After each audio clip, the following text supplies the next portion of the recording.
욥기 1장 20절에서 22절 말씀입니다. 욥기 1장 20절에서 22절입니다. 우리 한 목소리로 천천히 봉독하도록 하겠습니다. 시작. 욥이 일어나 겉옷을 찢고 머리털을 밀고 땅에 엎드려 예배하며 이르되 내가 모태에서 알몸으로 나왔은즉 또한 알몸이 그리로 돌아갈지어다. 주신 이도 여호와시요 거두신 이도 여호와시오니 여호와의 이름이 찬송을 받으실지니이다 하고 이 모든 일에 욥이 범죄하지 아니하고 하나님을 향하여 원망하지 아니하리까. 아멘. 오늘의 말씀의 제목은 고난 속에서도 하나님을 찾아야 합니다입니다. 고난 속에서도 하나님을 찾아야 합니다. 저희 포도나무 교회는 금요 깊은 밤 기도의 시간에 담임 목사님과 함께 하나님을 찾아야 하는 이유에 대해서 은혜를 나누고 있습니다. 하나님을 찾아야 하는 이유는 첫 번째, 하나님을 알기 위해, 두 번째, 하나님과 동행하는 삶을 살기 위해, 그리고 세 번째, 참다운 믿음을 위해, 그리고 참된 예배를 위해, 이 네 가지까지 우리가 살펴보며 또 은혜를 나누고 있습니다. 우리는 이 이유를 가지고 하나님을 찾아야 합니다. 이것을 우리가 찾고 또 결단하며 하나님 찾는 훈련을 하고 있습니다. 저도 이번 기회를 통해서 개인적으로 하나님을 찾아야 하는 이유에 대해서 깊이 고민하고 점검하는 시간을 갖고 있습니다. 그런데 기도하는 중에 갑자기 하나님께서 제게 이런 질문을 하시더라고요. 동민아, 너의 삶 속에서 실제적으로 나를 찾고 있니? 실제적으로 정말 찾고 있니? 그 음성을 듣고 고민에 빠졌습니다. 내가 정말 하나님을 제대로 찾고 있는 건가? 그저 형식적으로 찾고 있는 건 아닌가? 점검하게 되었습니다. 저는 오늘 본문인 욥기 말씀을 통해 하나님을 어떻게 찾아야 하는가 또 점검하게 되었습니다. 이 시간을 통해 우리 포도나무 교회는 어떠한 상황과 형편에서도 하나님을 전적으로 신뢰하고 찾고 있는가, 그것을 고민하며 실제적으로 하나님을 찾고 경험하고 있는가에 대해서 중간 점검하는 시간을 가졌으면 합니다. 우리는 인생 가운데 찾아오는 이해할 수 없는 수많은 일들, 즉 까닭없는 문제들과 어려움을 겪을 때가 많습니다. 이유 없이 찾아오는 어려움, 고난, 그것을 우리가 찾아오고 또 당면하고 경험합니다. 하지만 예수님을 따르는 그리스도인, 또 예수님을 믿는 저희들은 이러한 일들 가운데 이러한 어려움이 찾아왔을 때 우리는 어떻게 반응해야 될까요? 우리는 이 어려움을 통해서 하나님이 나에게 하시는 말씀이 무엇인지, 그 하나님의 의도를 파악할 줄 알아야 합니다. 왜 나에게 이런 고난을 주셨는지, 왜 나에게 이런 고난을 주십니까? 하나님의 뜻을 구하며 묻고 하나님을 찾아야 합니다. 그러한 자가 성숙한 신앙인입니다. 그러나 많은 그리스도인들이 하나님을 믿고 신뢰한다고 하면서 이해할 수 없는 고난이 찾아오면 대부분 하나님을 원망하고 좌절하고 낙심하고 무너지게 됩니다. 그것이 우리 인간의 한계이고 연약함입니다. 제가 신앙생활을 비유해서 이렇게 표현을 하곤 합니다. 신앙생활을 비유하면서 신앙생활은 항해와 같다. 우리 다 함께 읽어볼까요? 시작. 신앙생활은 항해와 같다. 항해가 뭐예요? 배를 타고 드넓은 바다를 출항해서 그 여행을 하는 거잖아요. 많은 사람들이 그 배에 오르고 뭇을 벗어나서 바다를 향해 항해를 시작할 때는 뭔가 기대감이 있잖아요. 그러면서 시작할 때는 뭔가 포부가 대단합니다. 그래, 이제 해보는 거야. 그래, 이제 제대로 신앙생활 시작해보자. 할 수 있어. 응? 그래, 태평양 정도는 걷더니 건널 수 있어.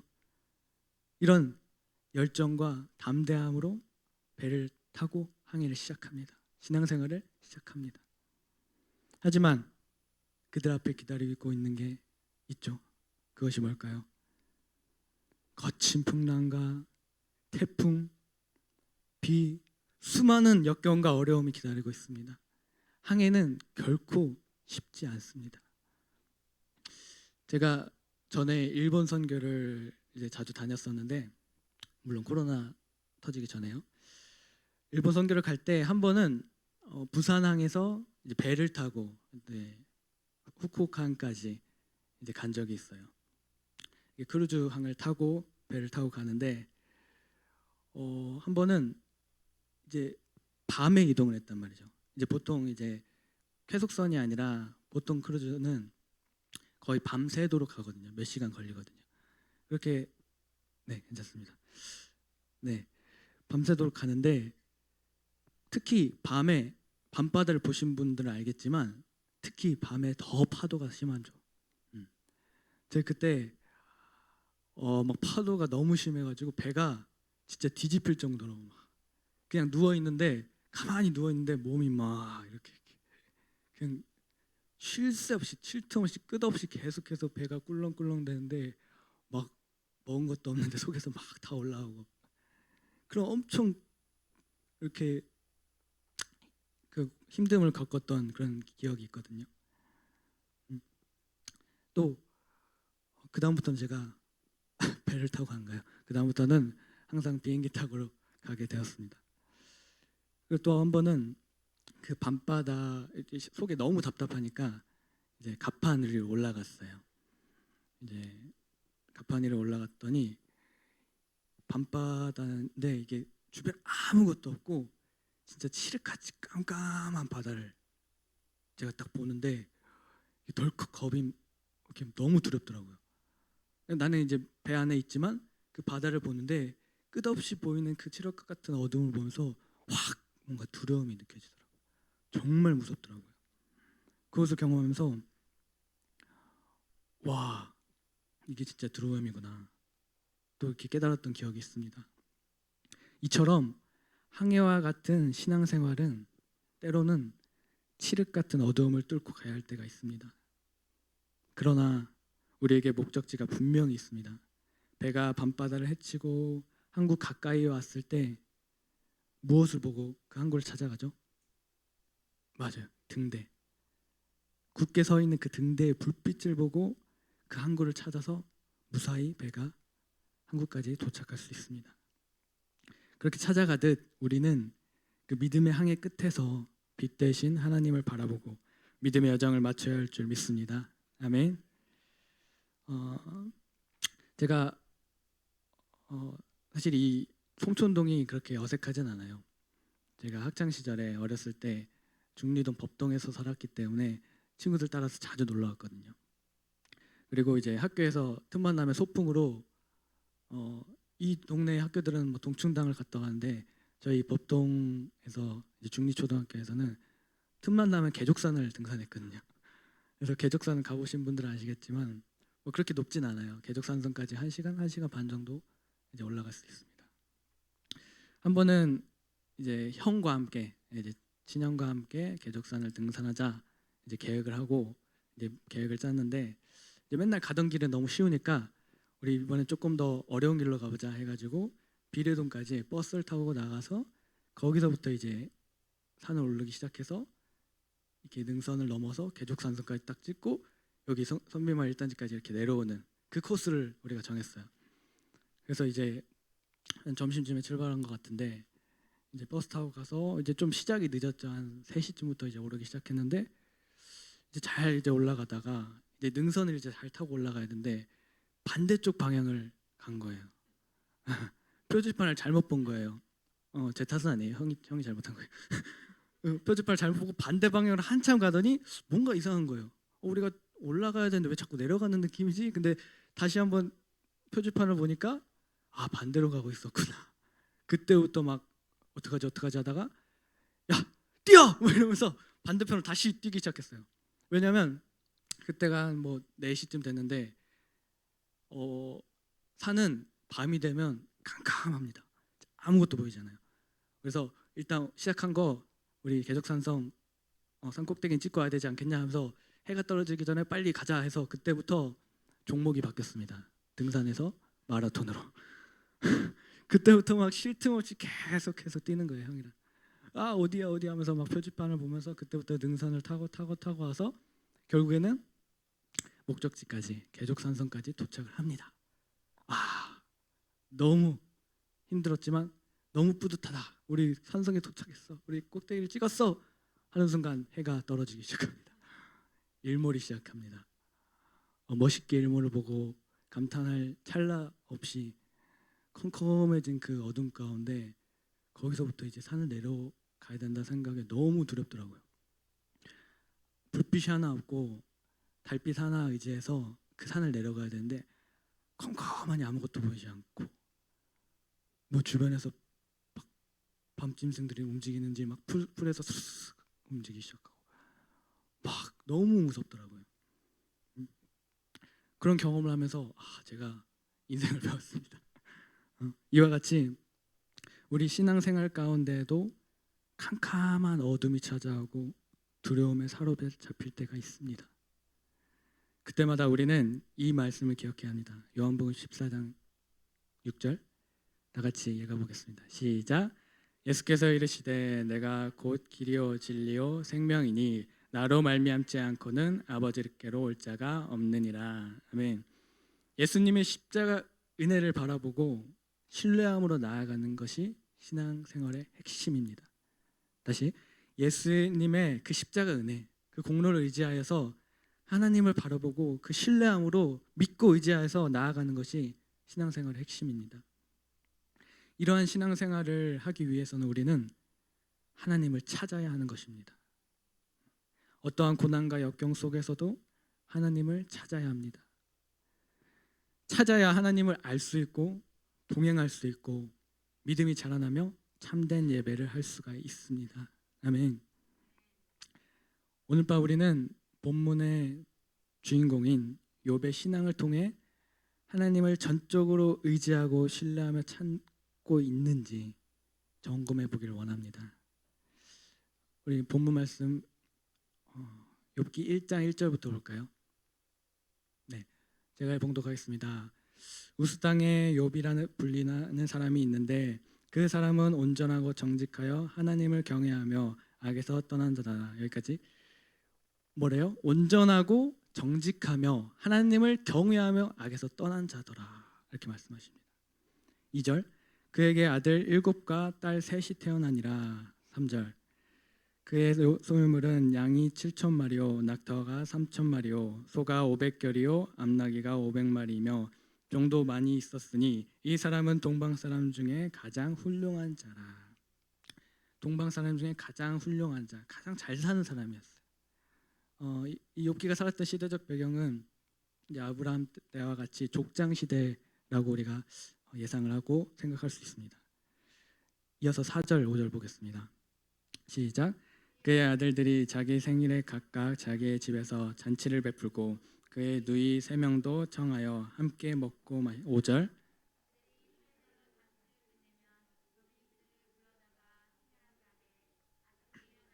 그들의 명수대로 번제를 드렸으니 이는 욥이 말하기를 혹시 마음으로 하나님을 욕되게 하였을까 함이라. 욥의 행위가 항상 이러하였더라.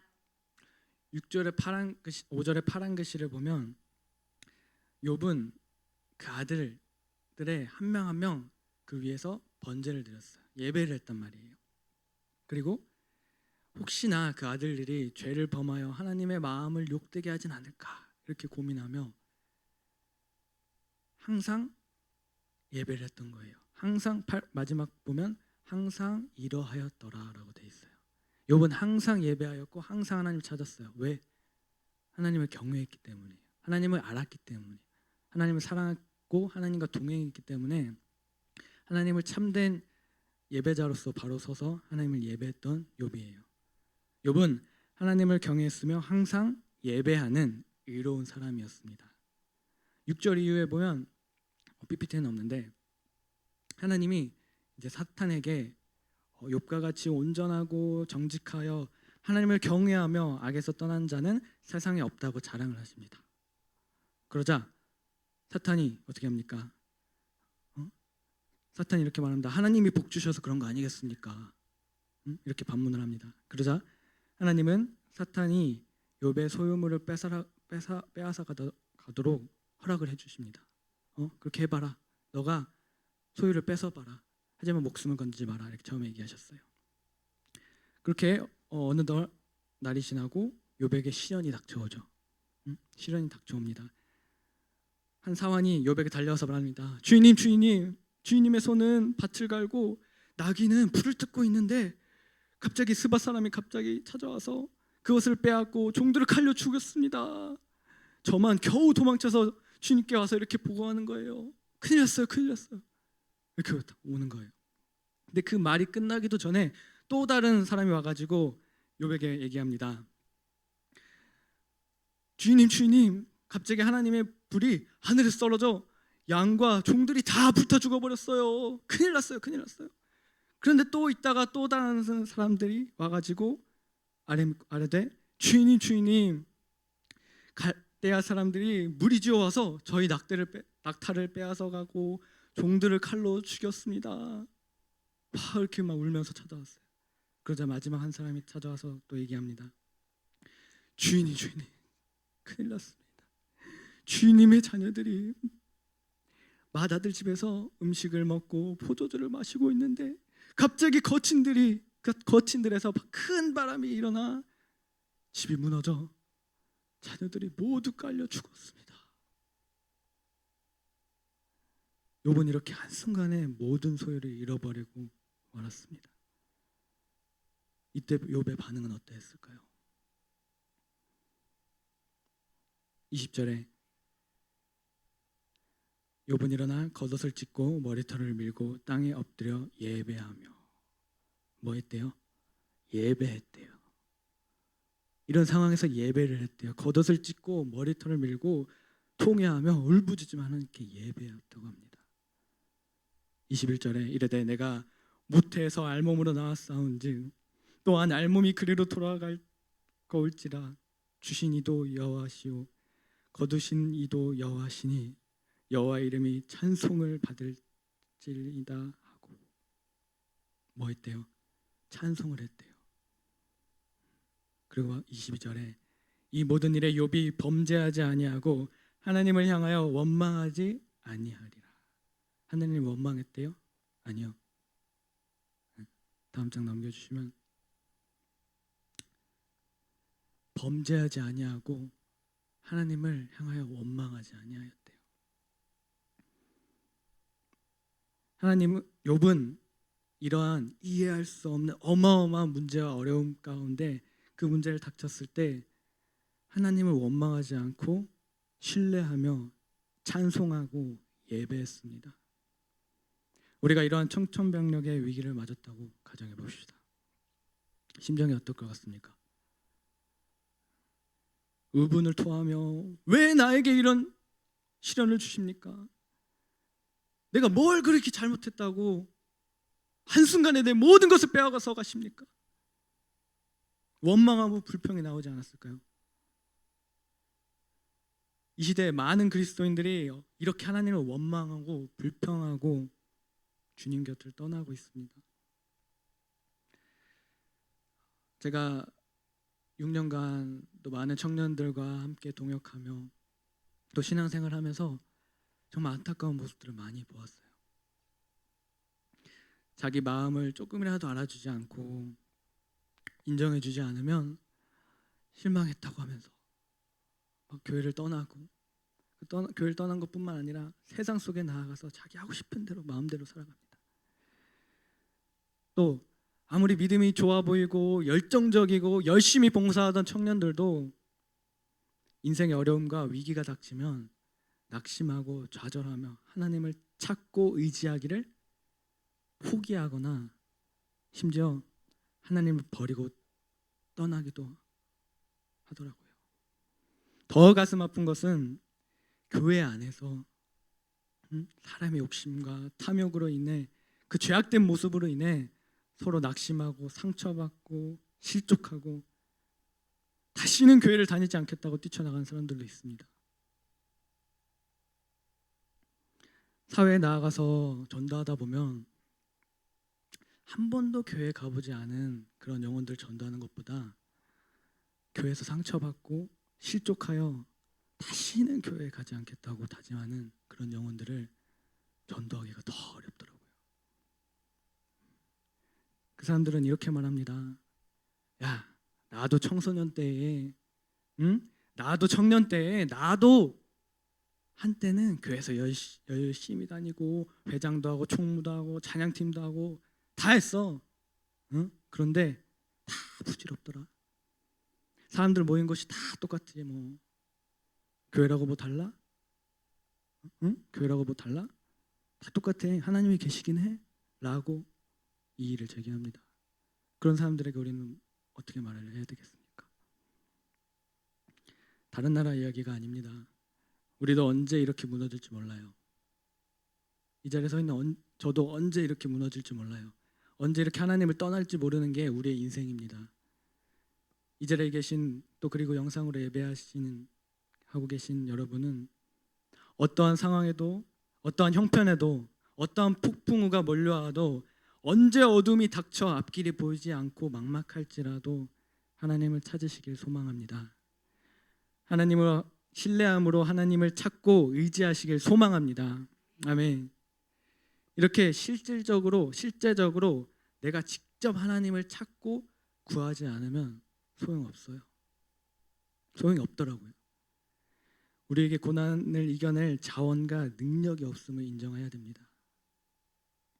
시편 62편 6절 오직 그만이 나의 반석이시요 나의 구원이시요 나의 요새이시니 내가 흔들리지 아니하리로다. 아멘. 오직 하나님만이 나의 반석이시고 구원이시고 요새이십니다. 또 여기에 청소년부 친구들과 또 청년부 친구들이 있는데 잘 들으세요. 내가 직접 하나님을 찾아야 해요. 누가 대신 찾아주는 게 아니에요. 내가 실제적으로 하나님을 찾고 의지하는 훈련이 되어 있지 않으면 인생에 찾아오는 위기와 고난 가운데 쉽게 흔들립니다. 쉽게 흔들려서 넘어질 뿐만 아니라 일어날 힘조차 없게 돼요. 결국 태풍에 휩쓸려 갈 수밖에 없는 게 현실이고 이 시대의 흐름인 거예요. 정신 바짝 차리고 하나님을 찾는 예배 자리에 목숨 걸고 나오시길 축복합니다. 어떠한 것에도 타협하지 않고 하나님을 찾기를 원합니다. 이것이 우리의 영이 살 길입니다. 아멘. 또 부모님들께도 부탁드립니다. 자녀들이 예배 자리를 개인적인 다른 일들로 타협하고 나오지 않는 일들이 없도록 도와주셔야 돼요. 가르쳐 주셔야 돼요. 머리 끄댕이를 잡고서라도 예배 자리에 앉혀주셔야 돼요. 물론 성령님이 깨닫게 해주셔서 자발적으로 나와 하나님을 기뻐 찬양하고 예배하면 얼마나 좋겠어요. 그렇게 해야겠죠. 근데 그만큼 중요하기 때문에 하나님을 찾는 것이 실제가 되도록 노력해달라고, 노력해 주시라고 권면해드리는 겁니다. 하나님을 실제적으로 찾으며 하나님을 바로 알고 동행하며 믿음으로 살고 예배하는 삶이 결코 쉽지만 않습니다. 하지만 이 삶이 기준인 거예요. 기준.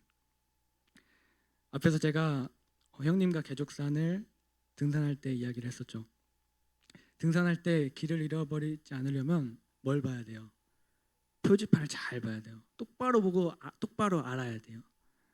내가 향하는 목적지가 어딘지, 내가 어느 방향으로 가야 할지, 어느 길로 가야 할지 그 가리키는 그 표지판을 기준 삼아서 등산을 해야 됩니다. 신앙생활에서 우리의 갈 길을 알려주는 표지판이 성경이고 하나님의 말씀입니다. 하지만 그 기준을 붙잡고 가는 길이 평탄하지는 않아요. 그 성경대로 사는 길, 하나님 말씀대로 사는 게 쉽진 않아요. 어려워요. 때론 가파른 길도 올라야 되고 흙탕물도 만나고 위험한 짐승도 만나고 어둠을 뚫고 가야 할 때도 있습니다. 신앙생활이 결코 쉽지만 않다는 말이에요. 제가 그 밤중에 해가 떨어지고 그 계죽산성부터 그 어두컴컴한 산길을 어떻게 내려오는지 아십니까? 그때는 뭐 이런 스마트폰도 없었어요. 막 후레쉬도 없었어요. 그때 폴로폰이 하나 있었단 말이죠. 그 화면으로 막 앞에만 그냥 비춰가지고 이렇게 한 걸음 한 걸음 막막하게 앞이 보이지 않기 때문에 앞에만 비춰가면서 한 걸음 한 걸음 형의 손을 꼭 잡고 내려왔어요. 그때 이후로 형의 손을 그렇게 꼭 잡은 적이 없어요. 처음이자 마지막이었어요. 꼭 잡고 형을 의지해서 그 불빛 하나를 의지해서 한 걸음 한 걸음 내려갔어요. 그 어둠을 헤쳐가면서. 하나님께서 겁 많고 연약한 존재인 우리를 위해 예수님을 보내시고 십자가의 공로로 말미암아 하나님께 나아갈 수 있게 하시고 성령께서 도우시고 또 교회와 믿음의 형제자매 동역자들을 허락하셔서 함께 믿음의 여정을 완주할 수 있도록 또 그 고난의 터널을 지나갈 수 있도록 은혜를 부어 주셨습니다. 우리는 하나님의 은혜 없이는 살 수 없는 존재입니다. 그 은혜를 붙잡고 하나님만 찾고 의지하며 하나님 나라를 향해 달려가는 믿음의 경주에서 모두 승리하시길 주님의 이름으로 축복합니다. 아멘. 함께 찬양 한 곡하고